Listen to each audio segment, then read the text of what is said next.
먼저 저도 현안 질의 좀 드리고 법률 관련된 질의 좀 드리도록 하겠습니다. 장관님. 네. 두 명이 대화를 할 때, 네. 두 명이 대화를 할 때 한 명이 다른 이제 상대방 모르게 녹음을 했어요. 네. 이 녹음 행위가 불법입니까, 합법입니까?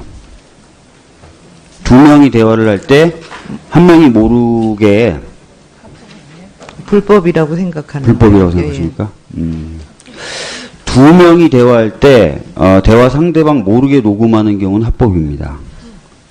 그래서 이렇게 만들어진 녹음 파일이나 녹취록이 민사나 형사에서 민사나 형사 재판에서 주요한 증거로 많이 쓰입니다. 특히 사회적인 약자들은 증거를 만들기가 어렵기 때문에 이런 녹음을 통해서 증거를 많이 확보하는 것이 사실입니다. 그리고 많은 내부 고발 사건에 있어서도 이런 녹음 파일들, 상사의 어떤 불법적인 지시나 이런 것들 녹음해가지고 내가 이런 지시를 받았다, 부당하게 압력을 받았다라고 많이 활용을 합니다. 굉장히 이제 어떻게 보면은 일반인들도 많이 하는 법률적 상식입니다, 이게. 그런데 최근에 저희들이 접했던 그 해바라기 센터의 상담 사례를 보니까 성추행을 당한 여성이 찾아와서 제가 이렇게 성추행을 당했습니다 라고 상담을 하니까 상담원이 증거가 없으면은 안 된다, 뭐 문제를 삼을 수가 없다라고 얘기하자 제가 녹음 파일을 가지고 있습니다 라고 했더니만 상대가 모르는 대화 녹음은 불법이고 증거가 안 된다, 이렇게 상담을 해준 거예요. 그래서 이 사람이 문제 제기를 하려고 했다가 포기를 했다는 겁니다. 아까도 말씀드렸듯이 이거는 굉장히 어떻게 보면은 잘못된 상담으로 이 피해자가 자신의 권리를 행사하는 것을 아예 꺾어버린 게 돼요. 그래서 이런 사례를 봤을 때 뭐 다 그런 건 아니겠지만 이 해바라기 센터에 상담을 하시는 분들이 법률적인 지식, 솔직히 말씀드리면 조금 기초적인 분야에 해당되는 것인데 잘 모르고 계신 것 아닌가. 그래서 잘못된 상담이 계속해서 이루어지는 것 아닌가라는 의심과 걱정이 좀 듭니다. 그래서 이런 부분에 대해서 좀 개선이 돼야 될 것 같아요. 그리고 또 다른 사례를 보니까요.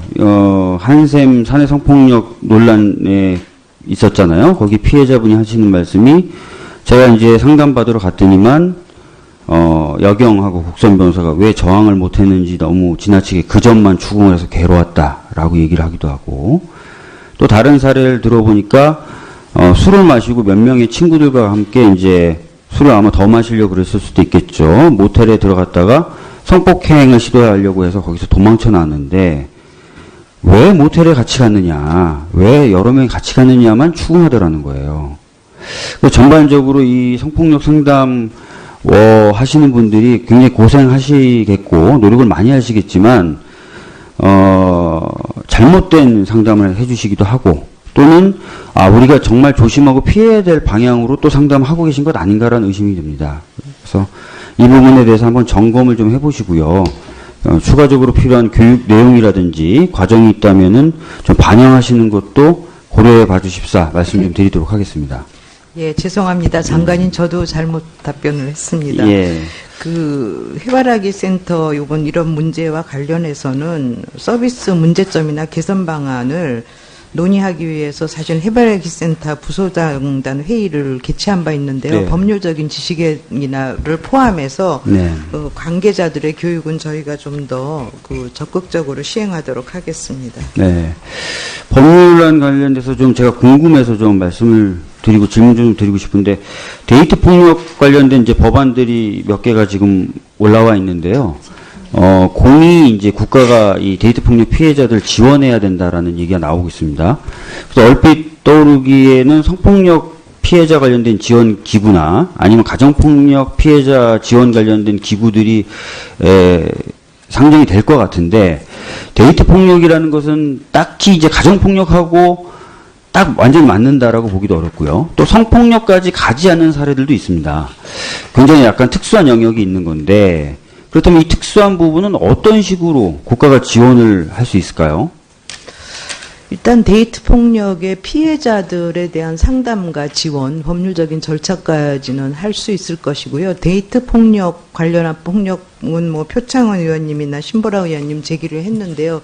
이거는 부처들 간에 사실은 좀 논란의 여지가 있습니다. 그래서 그렇더라도 뭐 신종 젠더 폭력법이나 스토킹법 안에 이 법안, 이 데이트 폭력 관련된 거를 포함해서 법적인 그 장치를 마련할 수도 있다고 생각하고 있습니다. 그래서 그 부분은 데이트 폭력에 대한 심각성은 저희도 인식하고 있어서요. 그 부분을 포함해서 데이트 폭력 관련 법적인 제도를 마련하는 것을 고민을 해보겠습니다. 예.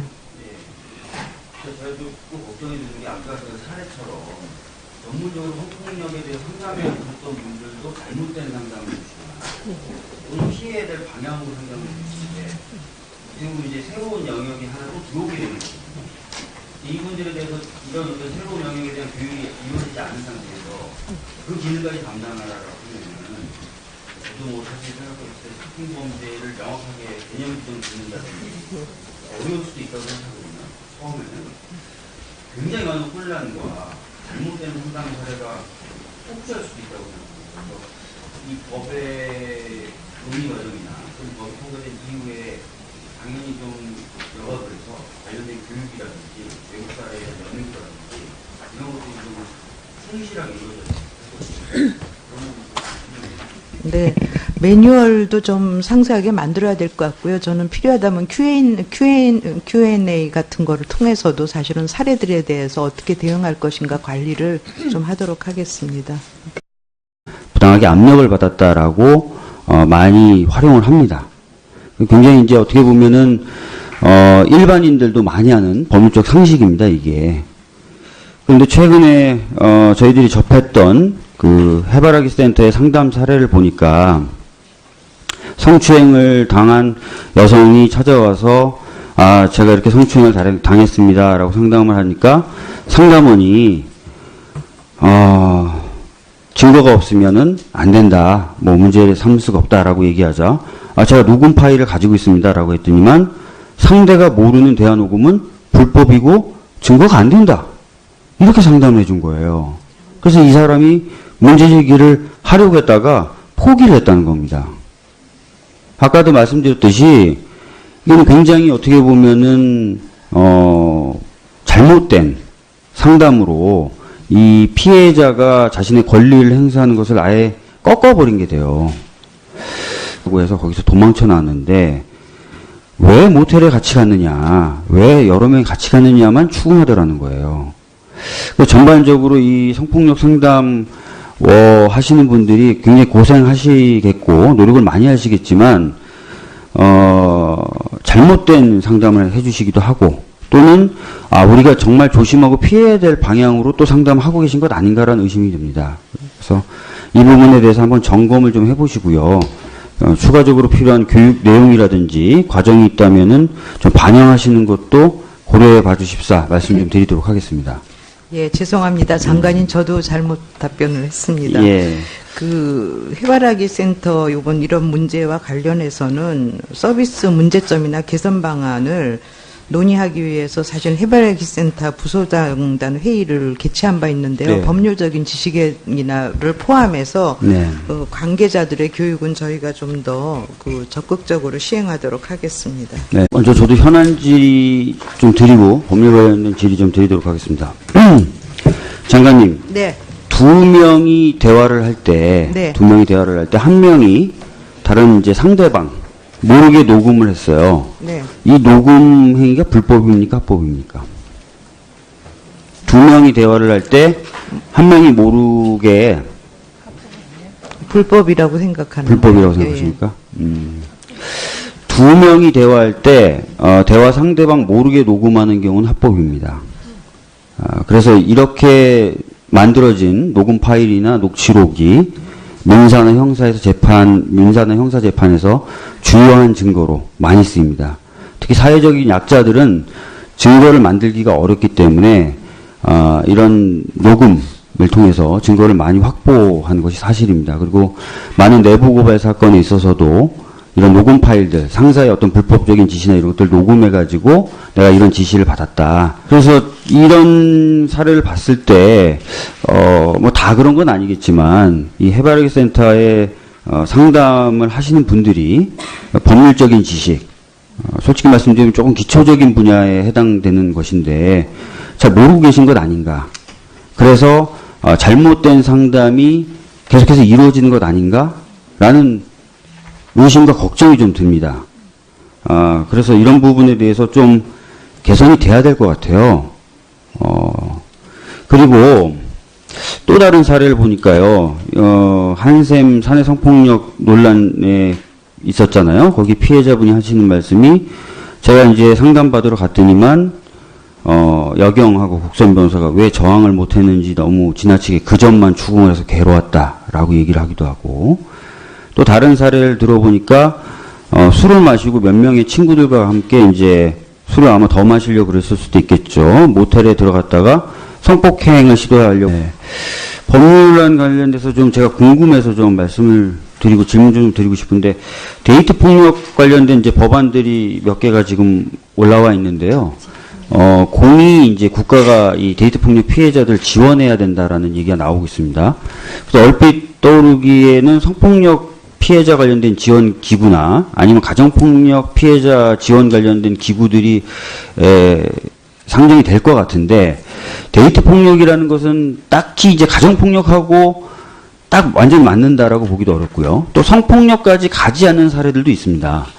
굉장히 약간 특수한 영역이 있는 건데, 그렇다면 이 특수한 부분은 어떤 식으로 국가가 지원을 할 수 있을까요?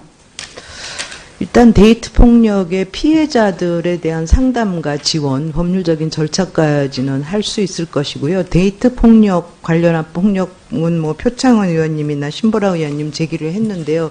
이거는 부처들 간에 사실은 좀 논란의 여지가 있습니다.